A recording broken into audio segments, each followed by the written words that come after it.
Karimnagar mayor ఎన్నిక ఉత్కంఠ రేపుతోంది. కార్పొరేషన్లోని మొత్తం 66 స్థానాలకు గాను బీజేపీ అత్యధికంగా 30 డివిజన్లు గెలిచినప్పటికీ మ్యాజిక్ ఫిగర్ను చేరుకోవడంపై సందిగ్ధం నెలకొంది. కాంగ్రెస్, బీఆర్ఎస్, ఎంఐఎం, ఆల్ ఇండియా ఫార్వర్డ్ బ్లాక్ సభ్యులు, స్వతంత్రులు కలిసి కార్పొరేషన్ను దక్కించుకునేందుకు చక్రం తిప్పుతున్నారు. హైదరాబాద్ శివారులోని ఓ రిసార్ట్లో వేర్వేరుగా క్యాంపులు నిర్వహిస్తున్నారు. మేయర్ పదవి కోసం బీజేపీ, కాంగ్రెస్ మధ్య సంఖ్యాపరంగా దోబూచులాట కొనసాగుతోంది. బీజేపీ క్యాంపులో ఉన్న ఏఐఎఫ్బీ కార్పొరేటర్ సాయి జ్యోతి నాటకీయ పరిణామాల మధ్య కాంగ్రెస్ శిబిరంలో చేరారు. మరికొంతమంది స్వతంత్రులు సైతం హస్తంగూటికి చేరారు. ఎంఐఎం, ఇతరుల మద్దతుతో కాంగ్రెస్ బలం పెరిగింది. మొన్నటి వరకు ఎక్స్-అఫీషియో సభ్యుడు, కేంద్ర మంత్రి బండి సంజయ్తో కలిపి 35గా ఉన్న బీజేపీ కార్పొరేటర్ల సంఖ్య 34కు తగ్గింది.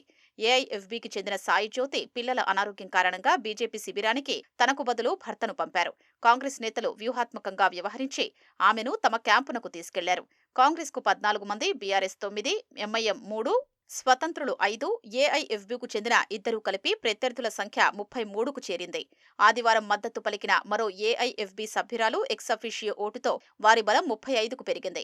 నిన్నటి వరకు మేయర్ అభ్యర్థిగా స్వతంత్ర అభ్యర్థి కొమురయ్య పేరు వినిపించడంతో కాంగ్రెస్, బీఆర్ఎస్, ఎంఐఎం, ఏఐఎఫ్బీ, స్వతంత్రులు కలిపి ఆయనకు మద్దతుగా నిలుస్తారనే ప్రచారం జరిగింది. అయితే అధికార కాంగ్రెస్ ఆదివారం తమ పార్టీకి చెందిన ఒకరిద్దరి పేర్లను తెరమీదకు తెచ్చింది.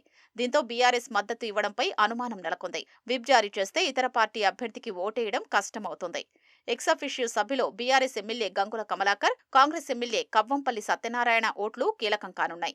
స్వతంత్ర అభ్యర్థికి ఇతర పార్టీలన్నీ కలిపి మద్దతు ఇవ్వాలనుకుంటే మాత్రం బీజేపీపై ఇతరులదే పైచేయి కానుంది. అయితే ఓటింగ్ సమయంలో ఏమైనా జరగొచ్చనే చర్చ నడుస్తోంది.